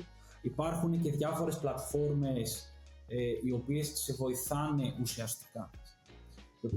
ουσιαστικά να βρεις τους κατάλληλους influencer αλλά και να έρθεις σε επικοινωνία μαζί τους. Είναι και αυτό ένα κομμάτι, ειδικά αν θες να συνεργαστείς με κάποιον πιο μεγάλο influencer, συνήθως η επικοινωνία είναι δύσκολη, δηλαδή δεν απαντάνε σε μηνύματα και πρέπει να μπεις είτε με κάποιον manager έχουν κάποιοι, είτε μέσα από τέτοιες πλατφόρμες για να επικοινωνήσεις μαζί τους και να κλείσεις τη συνεργασία. Είναι κάποιες πλατφόρμες έτσι που έχει τις ταρίφες τους, έχει τις που έτσι πόσο κοστίζει το κάθε τι, και αυτό που λες είναι σημαντικό να προβλέψουν και κάποια πράγματα, να τα συμφωνήσουν προτού έτσι ξεκινήσουν κάποια συνεργασία, για να είναι κατοχυρωμένοι ότι θα γίνει σωστά ή θα τρέξει σωστά αυτή η συνεργασία. Τα ωφέλη, εντάξει, τα έχουμε πει, ας πούμε, έτσι, που μπορεί να έχει μια συνεργασία με έναν influencer, μπορεί να μας φέρει, θέλεις να μας τα πεις, Γιάννη, να μας φέρει έτσι απότομα αύξηση αναγνωρισιμότητα, αύξηση σε followers και κάποιες πωλήσεις. Τα βασικότερα που κοιτάμε να πετύχουμε από μια συνεργασία με influencer είναι αυτά. Και αυτό τώρα το influencer, έτσι, από μεγάλους αθλητές, ποδοσφαιριστές μέχρι τέτοια, μέχρι μουσικούς, μέχρι αυτά, φτάνουν κάτι έτσι. Ποιος είναι ο μεγαλύτερος? Νομίζω ο Ρονάλντο, ο ποδοσφαιριστής, που έχει κάτι 78 εκατομμύρια ακόλουθους στον κόσμο, ναι, είναι από τους πιο μεγάλους. Ο Ρονάλντο είναι από τους πιο μεγάλους, αν δεν είναι ο πιο μεγάλος σε παγκόσμιο επίπεδο. Και η Καρντάσιαν είναι πολύ μεγάλη. Δηλαδή νομίζω στις γυναίκες είναι νούμερο 1 η Καρντάσιαν. Που να βάλεις τώρα το Ρονάλντο να σου δείξει κάτι, ας πούμε, έτσι 10 δευτερόλεπτα και να δει 78 εκατομμύρια τέτοιο καταναλωτές. Και σε ελληνικό επίπεδο, για να έχουμε έτσι και από εδώ δεδομένα, νομίζω ότι είναι Τούν και Κοψιάλης η πρώτη. Η δική μας, ας πούμε, έτσι, στην δικιά μας την ναι, Ιωάννα Τούνη και Αλέξανδρος Κοψιάλης είναι πιο μεγάλη. Αυτή είναι πόσο, στο εκατομμύριο παραπάνω, δεν τα έχω εικόνα. Η Τούνη έχει περάσει εκατομμύριο, είναι ένα 200 τώρα. Και ο Κοψιάλης, αν δεν κάνω λάθος, έχει το post το οποίο έχει το μεγαλύτερο engagement στην Ελλάδα. Ωραίες πληροφορίες, να μπούμε να τα δούμε έτσι και να παίρνουμε και παραδείγματα, και έτσι κάτι πολύ απλό που μπορεί να κάνει, έτσι, μιας και μιλάμε για τρόπους αύξησης και έβρεσης πελατών κλπ, να βλέπουμε και λίγο τον ανταγωνισμό. Το πιο απλό και γρήγορο που μπορεί να κάνουν επιχειρήσεις, να βρουν ποιος είναι επιτυχημένος στο κλάδο μου, να πάω και να τσιμπήσω, να ψαρέψω έτσι τις καλές πρακτικές, όχι να τα πάρω copy-paste, να τα προσαρμόσω, να τα φιλτράρω και να τα εφαρμόσω για το καλό της δικής μου επιχείρησης. Δεν πρέπει δηλαδή σε όλα να ανακαλύψουμε τον τροχό και να τα πάρουμε από την αρχή και λοιπά. Να πάμε στην επόμενη, έτσι, κατηγορία, την βελτιστοποίηση ρυθμού μεταβολής. CRO, αυτό εφαρμόζεται περισσότερο, έτσι, και στις σελίδες αλλά και στην διαδικτυακή μας παρουσία. Μας έχει αναφέρει κάποια πράγματα. Να πούμε τι είναι λίγο αυτό εδώ και πώς, έτσι, μπορούμε να το αξιοποιήσουμε για να αυξήσουμε τις πωλήσεις. Το CRO ή Conversion Rate Optimization είναι η διαδικασία που κάνουμε για να αναλύσουμε τι κάνουν οι χρήστες μας στο site, πού πωλάνε στο site μας, δηλαδή ποια προβλήματα αντιμετωπίζουν, τα οποία μπορεί να είναι προβλήματα πληροφοριών, μπορεί να έχουμε κάποια πράγματα τα οποία τους αποσπάνε την προσοχή, να τους λείπουν κάποια πράγματα. Είναι λοιπόν μια ολόκληρη σειρά διαδικασιών που κάνουμε ώστε να δούμε πού πωλάνε οι χρήστες μέσα στο site και να πάρουμε, ουσιαστικά να αυξήσουμε τον λόγο των χρηστών που αγοράζουν ανά 100 χρήστες. Γιατί αυτό είναι ένα ποσοστό. Δηλαδή, αν ψωνίζει το 1%, να το κάνουμε 1,1 ή 1,5%. Καταλαβαίνουμε ότι αν μιλάμε για μια επιχείρηση η οποία έχει χιλιάδες παραγγελίες, μια μικρή αύξηση από το 1 στο 1,5% ας πούμε ή στο 1,1% μπορεί να σημαίνει πολλαπλάσιος τζίρος. Γιατί μιλάμε φυσικά για το ίδιο spend, δηλαδή όλα τα υπόλοιπα είναι ίδια, απλά φτιάχνουμε κάποια πράγματα μέσα στο site. Είναι μια διαδικασία η οποία στηρίζεται κυρίως σε δεδομένα, δεν γίνεται δηλαδή εμπειρικά ότι πιστεύω ότι αυτό πρέπει να γίνει, γιατί περισσότεροι έχουν μια τέτοια εντύπωση. Είναι μια διαδικασία που γίνεται καθαρά με βάση δεδομένα, δηλαδή όχι ότι ας πούμε πιστεύω ότι αυτό το κουμπί πρέπει να είναι κόκκινο ή οτιδήποτε, είναι με δεδομένα ότι τόσοι χρήστες γίνονται αυτό, έχω δει τα βίντεο, έχω δει την ανάλυση, υπάρχουν εργαλεία τα οποία μας δίνουν screen recordings, οπότε μπορούμε να δούμε τι κάνουν οι χρήστες και πώς κολλάνε. Υπάρχουν διαδικασίες όπου μπορούμε να κάνουμε user testing, να ζητήσουμε από χρήστες να κάνουν συγκεκριμένες διαδικασίες ώστε να δούμε πώς σκέφτονται. Για παράδειγμα, να πάρουμε μια ομάδα από χρήστες και να τους ζητήσουμε: βρες μου τζιν παντελόνι κάτω από 100 ευρώ. Βρες μου γυναικεία μπλούζα με στάμπα. Οπότε να δούμε ποιες ενέργειες θα κάνουν στο site μας, να δούμε που κολλάνε. Και ουσιαστικά παίρνοντας όλα αυτά τα δεδομένα, είναι μια διαδικασία η οποία παίρνει κάποιους μήνες και έχει και πολλούς πειραματισμούς, δηλαδή καταλήγουμε σε μια υπόθεση, υποθέτουμε με βάση τα δεδομένα ότι π.χ. αυτό πρέπει να γίνει έτσι, κάνουμε τα τεστ για ένα διάστημα και όταν πάρουμε στατιστικά σημαντικά αποτελέσματα αποφασίζουμε αν το τεστ ήταν πετυχημένο ή όχι. Και αντίστοιχα μετά είναι μια διαδικασία συνεχόμενη που κάνουμε συνεχόμενα τεστ, τεστάρουμε συνεχώς πράγματα από τα κείμενά μας, από το πώς είναι στημένα τα site μας, όλο το κομμάτι. Καταλήγουμε στο να έχουμε ένα καλύτερο αποτέλεσμα. Και φυσικά και αυτό είναι κάτι το οποίο δεν σταματάει, έτσι γίνεται συνεχώς ongoing. Συνεχώς αλλάζουν τα πράγματα, συνεχώς αλλάζουν οι συμπεριφορές των χρηστών, αλλάζουν οι ανταγωνιστές μας. Οπότε καθόμαστε κι εμείς συνεχώς και πειραματιζόμαστε ώστε να έχει καλύτερη εμπειρία ο χρήστης. Ένα παράδειγμα, ας πούμε, είναι η Amazon, η οποία συνεχώς έχει ολόκληρες ομάδες οι οποίες συνεχώς δουλεύουν πάνω σε αυτό το κομμάτι, συνεχώς βελτιστοποιούν από τα προϊόντα που θα σου προτείνουν, από το πώς θα κινηθεί όλο το flow μέχρι την τελική αγορά, ώστε να σε βοηθήσουν να έχεις την τέλεια εμπειρία και να ψωνίζεις πολύ καλύτερα. Την εμπειρία που έχει ο χρήστης έτσι από τη στιγμή που θα επισκεφτεί τη σελίδα μέχρι να κάνει check-out, όλα αυτά μπορούν να μετρηθούν με τα ΑΒ AB testing που λένε, ας πούμε, το δοκιμάζω 100 φορές μπλε, το δοκιμάζω 100 φορές κόκκινο και παίρνω αποτελέσματα ποιο είχε καλύτερη απόδοση σαν χρώμα, σαν διάταξη και πάει λέγοντας. Και αν από τους 100 που έρχονται έτσι μπορέσω και αυξήσω τον αριθμό που κάνουν αγορές από τους δυνητικούς, αυξήσω ένα ποσοστό τις αγορές, αυτό μπορεί να μεταφραστεί σε πολλά εκατοντάδες ή εκατομμύρια ευρώ αναλόγως στο μέγεθος της επιχείρησης. Είναι κάποια σημεία που μπορούμε να πούμε, Ιωάννη, που μπορούν να εστιάσουν οι επιχειρήσεις στο user interface, στην εμπειρία συνολικά? Είναι λίγο όσα είπαμε είναι συνολικά, σημαντικό. Καταρχάς, υπάρχουν πράγματα, για παράδειγμα, ας πούμε, μπορούμε να δούμε πώς δουλεύουμε ανάλογα με τους browser. Γιατί μπορεί σε ένα browser όλα να δουλεύουν καλά και σε ένα άλλο browser να σπάει κάτι. Και αν, ας πούμε, έχουμε 1.000 χρήστες το μήνα από εκείνο το browser, ενδεχομένως φτιάχνοντας αυτό το μικρό πρόβλημα που μπορεί να υπάρχει και ρίχνει το conversion rate στο συγκεκριμένο browser, να αυξήσουμε συνολικά το τζίρο μας. Υπάρχουν δηλαδή κάποια μικρά πράγματα που μπορούμε να κάνουμε, αλλά και αυτό που ξαναλέω είναι ότι είναι μια ολόκληρη διαδικασία και το κυριότερο είναι ότι δεν στηρίζεται, δεν είναι εμπειρικά. Δηλαδή δεν είναι ότι βάζουμε κάποιον άνθρωπο, κοιτάει το site και μας βγάζει μια λίστα με 10 πράγματα. Δεν είναι αυτό το CRO. Αυτό μπορεί να είναι να μας βοηθήσει λίγο στο UI, UX του site, να μας πει τη γνώμη του. Κάποιος έμπειρος άνθρωπος, designer ή άνθρωπος του UI. Αλλά το CRO είναι μια ολόκληρη διαδικασία η οποία στηρίζεται αποκλειστικά σε δεδομένα. Έχει από πίσω μετρήσιμα μεγέθη που υποστηρίζουν την κάθε αλλαγή που γίνεται ή προτείνεται και δεν είναι έτσι θεωρητική, είναι στην πράξη. Σωστά. Στον τελευταίο τρόπο στρατηγική και πολύ μεγάλο κεφάλαιο είναι τα marketplaces. Πιο πολύ έτσι για τις επιχειρήσεις που εμπορεύονται προϊόντα. Έχει αρκετές πλατφόρμες. Εκεί πώς λειτουργεί αυτό έτσι το περιβάλλον, τι συμβαίνει, να δώσουμε έτσι κάποιες έτσι πληροφορίες για ανθρώπους που μπορούν να τους ενδιαφέρει.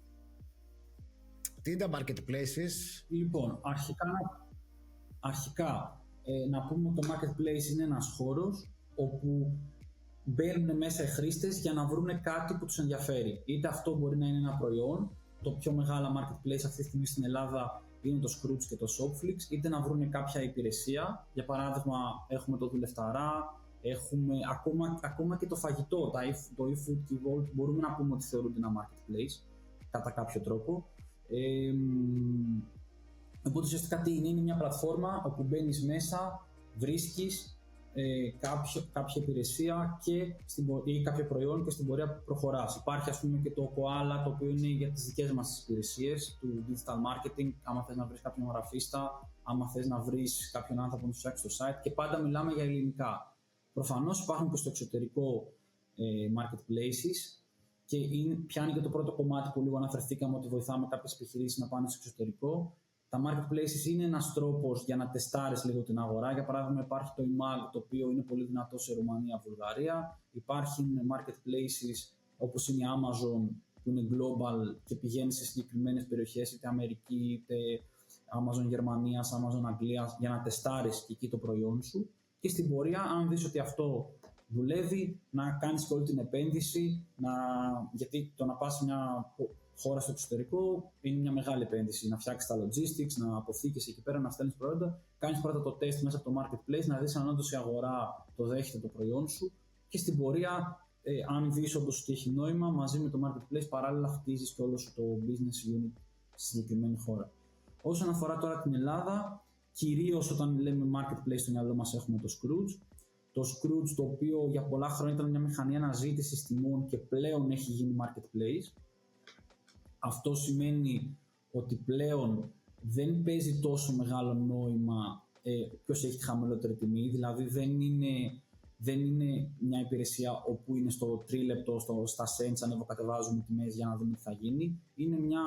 Είναι πλέον πολλοί παράγοντες οι οποίοι ορίζουν το ποιος θα πάρει την παραγγελία. Αναφέρω μερικούς από αυτούς. Είναι το express delivery, το πόσο άμεσα είναι διαθέσιμα τα προϊόντα, το αν μπορείς να παραδώσεις την ίδια την επόμενη μέρα ανάλογα τι ώρα έχει γίνει η παραγγελία. Έχει να κάνει με το αν συμμετέχει στα προγράμματα που έχει το Scrooge, όπως είναι τα coins, όπως είναι οι διαφημίσεις που έχει και κάποιοι άλλοι παράγοντες. Παίζουν ρόλο σίγουρα και οι κριτικές, δηλαδή οι οποίες είναι και πιστοποιημένες, γιατί κάποιος για να μπορέσει να κάνει κριτική στο Scrooge σημαίνει ότι έχει αγοράσει το προϊόν, το πιστοποιεί το ίδιο το Scrooge. Οπότε ουσιαστικά είναι ένα περιβάλλον το οποίο βοηθάει και τους εμπόρους οι οποίοι βρίσκονται μέσα να βρουν καινούριους πελάτες και να έχουν τζίρο, και τους καταναλωτές αντίστοιχα να βρουν μια υπηρεσία. Υπάρχουν οι καταναλωτές οι οποίοι είναι στο Scrooge Plus, οπότε έχουν δωρεάν μεταφορικά και κάποια άλλα προνόμια, και κυρίως έχουν κάποιον ενδιάμεσο, οπότε σε περίπτωση που υπάρξει κάποια διαφωνία με το μαγαζί, δεν παρέλαβα, μου ήρθε σπασμένο, δεν ήταν αυτό που ζήτησα, να υπάρχει μέσα κάποιος ενδιάμεσος ο οποίος έχει κρατήσει τα χρήματά του, δεν τα έχει δώσει ακόμα στο μαγαζί και είναι σαν διαιτητής σε περίπτωση που υπάρξει κάποια διαφωνία μεταξύ αγοραστή και καταστήματος. Οπότε το βασικότερο κομμάτι είναι αυτό. Λύνει κάποια θέματα, όπως αντίστοιχα που είδαμε και πρόσφατα, όπου κάποιες εταιρείες ας πούμε παίρνουν τα χρήματα και δεν παραδίδουν ποτέ τα προϊόντα, μετά κλείνει η εταιρεία και ψάχνεις να βρεις το δίκαιο σου με τις τράπεζες και με το συνήγορο του καταναλωτή. Εδώ πλέον μιλάμε για κάτι διαφορετικό. Υπάρχει μέσα το Scrooge. Ό,τι γίνεται μέσα από το marketplace του Scrooge, το Scrooge κάνει όλη τη διαχείριση. Οι επιχειρήσεις έχουν τζίρο, κλωτσάνε λίγο με το Scrooge για να λέμε τα πράγματα όπως είναι, και η αλήθεια είναι ότι δεν θέλουν πολύ να μπουν στο Scrooge και για τα κόστη που έχει το Scrooge, αλλά και γιατί ο πελάτης του Scrooge είναι πελάτης του Scrooge, δεν είναι πελάτης της επιχείρησης. Και από εκεί και πέρα μετά είναι στο θέμα της επιχείρησης να προσπαθήσει να κάνει αυτόν τον άνθρωπο δικό του πελάτη. Αυτό που θέλω λίγο να αναφέρουμε είναι ότι στην Upcommerce είμαστε το πρώτο agency που έχει γίνει Scrooge Partners. Αυτό σημαίνει ουσιαστικά ότι το Scrooge μας έχει εκπαιδεύσει και μας έχει πιστοποιήσει ότι γνωρίζουμε καλά όλα τα εργαλεία που έχει μέσα, γιατί έχει μέσα πολλά εργαλεία, price optimizer, διαφημίσεις και άλλα που δεν χρειάζεται να τα αναφέρουμε τώρα, και αναλαμβάνουμε καταστήματα τα οποία βρίσκονται μέσα στο Scrooge Marketplace και τους βοηθάμε να χρησιμοποιήσουν αυτά τα εργαλεία ώστε να αυξήσουν το τζίρο τους και να μπορέσουν να ανέβουν επίπεδο. Θα έχουν δωρεάν από τη συνεργασία μας για 3 μήνες και το Data Insights, το οποίο κανονικά κάνει 100 ευρώ το μήνα, όπου δίνει χρήσιμες πληροφορίες και για το ίδιο το κατάστημα αλλά και για τον ανταγωνισμό. Πώς κινείται ο ανταγωνισμός, σου δίνει πληροφορίες για κατηγορίες που ενδεχομένως να πρέπει να εντάξεις μέσα ή για προϊόντα που θα πρέπει να εντάξεις μέσα στο κατάστημά σου. Ιωάννη, να πούμε ότι το Scrooge είναι πολλά χρόνια, έχει οριμάσει, έχει προσαρμοστεί, έχει προσθέσει πολλά εργαλεία έτσι και χαρακτηριστικά. Γι' αυτό έτσι είναι ένας λόγος που έχει επικρατήσει κιόλας και έχει όλη αυτή την εξέλιξη και την πορεία. Έτσι γενικότερα ποια είναι τα ωφέλη να μπούμε σε μια πλατφόρμα, και επίσης είχαμε και ένα κύμα φυγής από τις μεγάλες εταιρείες και τώρα είναι λίγο πιο μικρές, και σε αυτό θα ήθελα λίγο έτσι να μου πεις τη γνώμη σου. Για μια επιχείρηση, ας πούμε, το όφελος είναι ότι χωρίς να ανοίξει ένα e-shop μπορεί, ξέρω εγώ, να πάει να μπει στο Scrooge και εύκολα, ας πούμε, να αρχίσει να έχει όλα τα ωφέλη, έτσι, να παρουσιαστεί γρήγορα και να έχει έτσι ένα κανάλι για να πουλάει τα προϊόντα του. Για τις πιο μεγάλες επιχειρήσεις που είχαν φύγει παλιότερα, ας πούμε, που είχαμε, ξέρω εγώ, Πλαίσιο, Κοτσόβολο, τέτοια αυτά, media, ποια ήταν, αυτές όλες τώρα, αν δεν κάνω λάθος, έχουν απομακρυνθεί από την πλατφόρμα. Λοιπόν, αρχικά να πούμε ότι το βασικότερο όφελος είναι ότι μπορείς γρήγορα να φέρεις κάποιες παραγγελίες και ότι πληρώνεις στα marketplace μόνο για τις παραγγελίες οι οποίες γίνονται. Τι σημαίνει αυτό? Σημαίνει ότι αν εγώ, ας πούμε, αύριο κάνω Google Ads, μπορεί να μην φέρω κάποιες πωλήσεις για κάποιο διάστημα, το budget πρέπει να το πληρώσω. Στο marketplace πληρώνεις μόνο για τις παραγγελίες οι οποίες σου έρχονται. Οπότε ένα από τα βασικότερα ωφέλη είναι αυτό. Μπαίνεις, κάνεις τη διασύνδεση, όπως είπες, ξεκινάς και χωρίς e-shop και ξεκινάς να φέρεις κάποιες παραγγελίες χωρίς να έχει πολύ μεγάλη αρχική επένδυση. Τώρα, για τη μεγάλη φυγή, η αλήθεια είναι ότι αυτές οι εταιρείες βρισκόντουσαν μέσα κυρίως για το κομμάτι του redirection. Οι τιμές που είχαν δεν ήταν αντίστοιχες με τις τιμές που βλέπαμε στα άλλα καταστήματα. Και όταν άλλαξε λίγο η πολιτική του Scrooge, μπήκε το ετήσιο fee, αυξήθηκαν λίγο τα ποσοστά και ξεκίνησε να γυρίζει από το redirection προς το marketplace, αυτές οι εταιρείες αποφάσισαν να αποσυρθούν. Τότε που έγινε αυτό, αρκετές εταιρείες φύγανε, κάποιες ξαναγυρίσανε. Είναι μια απόφαση στρατηγική δική τους, η οποία είναι μια business απόφαση. Δεν έχει να κάνει τόσο με την απόδοση που είχαν από το Scrooge, όσο ότι είναι μια business απόδοση απόφαση ότι θέλανε να στηριχθούν περισσότερο στα δικά τους τα κανάλια. Δεν το βλέπουμε μόνο στο Scrooge αυτό, έτσι το βλέπουμε και στο eFood, ότι μπορεί μια εταιρεία να φεύγει από το eFood, να προσπαθεί με δικά της κανάλια να στηριχτεί με διαφήμιση στο δικό της το app, κάποιες ξαναγυρίζουν, κάποιες ξαναφεύγουν. Το βλέπουμε γενικά αυτό, δηλαδή δεν είναι μόνο στο Scrooge, σε όλη την αγορά υπάρχει αυτό, ότι προσπαθούν να στηριχθούν στα δικά τους τα κανάλια κυρίως. Κάνει κύκλους. Okay. Το σίγουρο είναι ότι αυτή τη στιγμή το Scrooge έχει πάρα πολλές εταιρείες μέσα και ότι αυξάνεται κάθε χρόνο ο αριθμός των εταιρεών αυτών. Και προς όφελος του πελάτη, αλλά και προς όφελος των εταιρεών.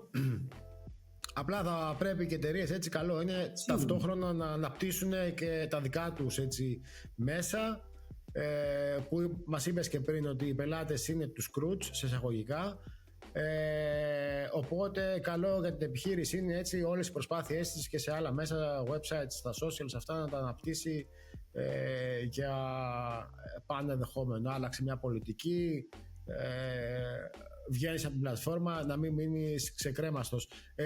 Και όσον αφορά σε αυτό το μοτίβο και το κλίμα, ποιες είναι οι κίνδυνοι και οι προκλήσεις, ας πούμε, από αυτές τις πλατφόρμες, έτσι μπορούμε να τις πούμε σαν να τις συγκεντρώσουμε.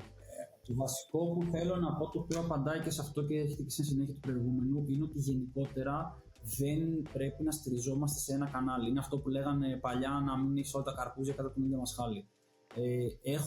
Για παράδειγμα, σκέψου κάποιον, άσε το Scrooge, σκέψου κάποιον ο οποίος δουλεύει μόνο Instagram. Δουλεύει και μετά από κάποια χρόνια του γίνεται disable το account για κάποιο λόγο. Έχουν γίνει γι' αυτά. Μένει εκτός αγοράς κατευθείαν.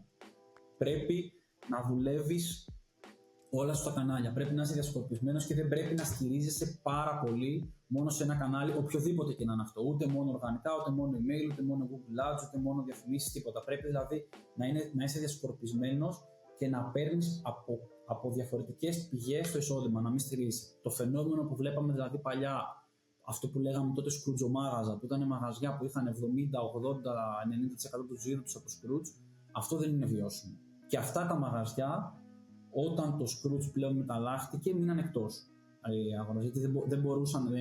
Δηλαδή, το Scrooge παλιότερα χρέωνε με το κλικ, μετά χρέωνε με την αγορά, μετά έγινε marketplace, μετά έβαλε ετήσιο fee, δηλαδή αύξησε τα κόστη του, αυτό είναι αλήθεια. Αυτά τα καταστήματα λοιπόν τα οποία στηριζόταν σε πολύ χαμηλή τιμή και παίζανε μια συγκεκριμένη λογική, μείναν εκτός αγοράς. Αλλά μείναν εκτός γιατί ακριβώς στηρίξανε όλη τους την ύπαρξη σε ένα μόνο κανάλι. Δηλαδή, όταν έχεις 80% του τζίρου σου από μόνο το Scrooge, είναι λογικό ότι κάποια στιγμή, αν κάτι αλλάξει, τότε θα βρεθείς εκτός αγοράς. Αλλά το ίδιο θα συνέβαινε αν είχες στηρίξει όλο σου το τζίρο, ας πούμε, το Facebook και κάτι γινόταν στο Facebook. Έτσι. Οπότε ουσιαστικά αυτό που θέλω να κρατήσουμε είναι ότι συνολικά, γι' αυτό συζητήσαμε και τώρα είπαμε εδώ 7-8 πράγματα που μπορεί να κάνει και υπάρχουν και άλλα πράγματα, ότι πρέπει να εστιάσουμε σε πολλά και διαφορετικά πράγματα και όχι να μην μείνουμε σε ένα μόνο κανάλι. Τώρα, οπότε αυτός είναι και βασικός κίνδυνος που θα έλεγα ότι κάποιος μπορεί να αντιμετωπίσει, να στηριχτεί πάρα πολύ στο Scrooge, γιατί όπως είπαμε και πριν, είναι πολύ γρήγορα, δηλαδή μπαίνεις μέσα άμεσα, δεν χρειάζεται να κάνεις shop, ξεκινάς να πουλάς άμεσα, οπότε ενδεχομένως να βολευτείς αυτό, ότι έχω κάποιες παραγγελίες την ημέρα, μου έρχονται σταθερά κάποιες παραγγελίες, δεν θα επενδύσω στο site μου, στην Google, στο οργανικό μου, στα newsletter μου, στους influencer, με αποτέλεσμα κάποια στιγμή αν αλλάξουν οι κανόνες ή δεν είναι ανάγκη καν να αλλάξει κάτι στο Scrooge. Αν έρθει ένας ανταγωνιστής και ας πούμε ο οποίος έχει ένα καλύτερο offer, να μείνουμε εκτός αγοράς. Για παράδειγμα, πριν από κάποια χρόνια, όταν μπήκε ο About You στην ελληνική αγορά, ήταν ένα ταρακούνημα. Έτσι, γιατί μιλάμε για κάποιον που πουλούσε επώνυμα προϊόντα σε πολύ χαμηλότερες τιμές από τους υπόλοιπους όταν έκανε τον πάσιμο. Μετά ισορρόπησαν λίγο τα πράγματα, αλλά μπήκε κάποιος ανταγωνιστής δυνατός, με εμπόρευμα, με επώνυμα προϊόντα, ο οποίος ταρακούνησε την αγορά. Κάτι αντίστοιχο μπορεί πάντα να γίνει. Οπότε ο κίνδυνος υπάρχει. Γι' αυτό και δεν πρέπει να στηριζόμαστε μόνο σε ένα κανάλι. Και πάντα δεν είναι, ας πούμε, πολύ αξιόπιστη στρατηγική να πουλάς μόνο με κριτήριο την τιμή, έτσι. Και υπηρεσίες και προϊόντα, πάντα θα βρεθεί ένας καινούριος, ένας πιο νέος, ένας πιο μεγάλος προμηθευτής που θα σε χτυπήσει στις τιμές και θα σου κάνει ζημιά. Και όπως έχουμε και στις επενδύσεις, διασκορπισμό κινδύνου, έτσι, real estate, μετοχές, χρυσό και πάει λέγοντας, έτσι και στο marketing, ας πούμε, θα πρέπει να αναπτύσσουμε όλα τα κανάλια στο βαθμό που μπορούμε, δοκιμάζοντας, έτσι, ο πειραματισμός θεωρώ ότι είναι καλύτερη πρακτική. Δεν υπάρχουν γκουρού που θα σου πούνε θα κάνεις αυτό και θα λυθούν όλα δια μαγείας. Δοκιμάζεις και όπου βλέπεις ότι υπάρχει έτσι αποτέλεσμα, εντείνεις εκεί τις προσπάθειες και αφιερώνεις περισσότερο χρόνο, κόπο κλπ. Ιωάννη, θα μπορούσαμε έτσι να ταξινομήσουμε κατά κάποιο τρόπο αυτά που είπαμε, τις στρατηγικές, ποιες ταιριάζουν πού ή πώς θα μπορούσαμε, από πού να ξεκινήσει μια πιο έτσι οργανωμένη επιχείρηση, μια πιο καινούργια επιχείρηση. Τι θα μπορούσες έτσι να μας δώσεις σε αυτό το κομμάτι? Η πρώτη απάντηση είναι ότι εξαρτάται, όπως σε όλα, πάντα, αλλά αυτό που θα ήθελα να πούμε είναι ότι επειδή όταν κάποιος ξεκινάει, το βασικότερο είναι να αρχίσει να έχει τζίρο, τα πρώτα που πρέπει, τα πιο άμεσα που σου φέρνουν τζίρο είναι τα marketplaces και οι διαφημίσεις. Οπότε ξεκινάς να χτίζεις αυτά τα δύο κανάλια για να έχεις τον πρώτο τζίρο, ξεκινάς να χτίζεις το οργανικό σου περιεχόμενο ώστε να υπάρχει παρουσία στα social media σου, και από εκεί και πέρα, μόλις αυτό το κομμάτι στηθεί, έρχεται το στάδιο το να πας να χτίσεις την λίστα σου, να κάνεις το SEO σου, πιο μετά είναι influencers σίγουρα και όλα τα υπόλοιπα που είπαμε. Πάντως, καλό είναι να πούμε ότι το ένα κανάλι βοηθάει και το άλλο. Δηλαδή, αν έχεις καλό SEO, βοηθάει τις διαφημίσεις. Αντίστοιχα, αν είσαι πολύ καλός στις διαφημίσεις, βοηθάει στο SEO. Οπότε, όλα είναι αλληλένδετα. Δεν είναι ότι κάτι δεν θα το κάνεις ή θα το κάνεις μετά. Όλα πρέπει να τα κάνουμε, όλα με τη σειρά. Απλά αυτό που θα λέγαμε όταν κάποιος ξεκινάει, για να πάρει το πρώτο τζίρο και να μην χρειαστεί να τα χρηματοδοτήσει όλα, αλλά να έχει κάποια έσοδα, είναι marketplaces και διαφημίσεις. Θα έχει ενδιαφέρον να μας πει ο κόσμος κάτω στα σχόλια ποια στρατηγική ήταν πιο αποτελεσματική για την περίπτωσή τους, ποιο τελικά είδαν αποτέλεσμα και ενδεχομένως και τι είδος επιχείρησης ήταν αυτή. Θα έχει ενδιαφέρον, το αναφέρω έτσι να μας το δώσουν σαν πληροφορία. Γιατί και κάθε επιχείρηση έτσι μπορεί να έχει άλλο κανάλι μέχρι να βρει έτσι να κάνει σωστό match επιχείρηση με το ποιο κανάλι είναι, ποιο λειτουργήσε για εμένα και ποιο έτσι μου φέρε πωλήσεις, μέχρι να το βρει μπορεί να πάρει έτσι κάποιο χρονικό διάστημα. Ιωάννη, πάρα πολύ ωραία, πάρα πολύ γνώση, πάρα πολύ πληροφορία, πάρα πολλές ιδέες, χρόνο και όρεξη να προσπαθήσουν οι επιχειρήσεις αρχικά μόνοι τους και σε δεύτερη φάση έτσι με επαγγελματίες που είναι στο χώρο και μπορούν έτσι να καθοδηγήσουν σωστά τις επιχειρήσεις, να τις κάνουν να κόψουν λίγο δρόμο και να μην χρειάζεται έτσι να ανακαλύψουν όλες έτσι τις στρατηγικές και τις τακτικές από την αρχή, να το κάνουν έτσι με κάποιον επαγγελματία του χώρου. Γιάννη, και εγώ σε ευχαριστώ πολύ για την πρόσκληση. Ελπίζω όσα είπαμε να ήταν χρήσιμα για τους ακροατές. Εννοείται ότι και όποιος θέλει μπορεί να μας στείλει κάποιο μήνυμα, αν κάτι από αυτά του φάνηκε ενδιαφέρον, έχει κάποια ερώτηση, θέλει κάποια περισσότερη διευκρίνηση, είτε στα προσωπικά μου τα social media, παντού, LinkedIn, Facebook, Instagram, TikTok, είτε και στις Upcomers, να μας στείλει κάποιο μήνυμα, κάποια ερώτηση που έχει, κάτι που του φάνηκε ενδιαφέρον και θέλει να το συζητήσουμε περισσότερο. Είμαστε εδώ. Θα βάλουμε και τις πληροφορίες κάτω στα σχόλια, ότι έτσι για να μπορεί να συνδεθεί ο κόσμος μαζί σου και έτσι ό,τι χρειαστούν από πληροφορίες έτσι να μπορούν να σε βρούνε. Ιωάννη, σε ευχαριστώ πολύ. Και εγώ ευχαριστώ. Καλή συνέχεια.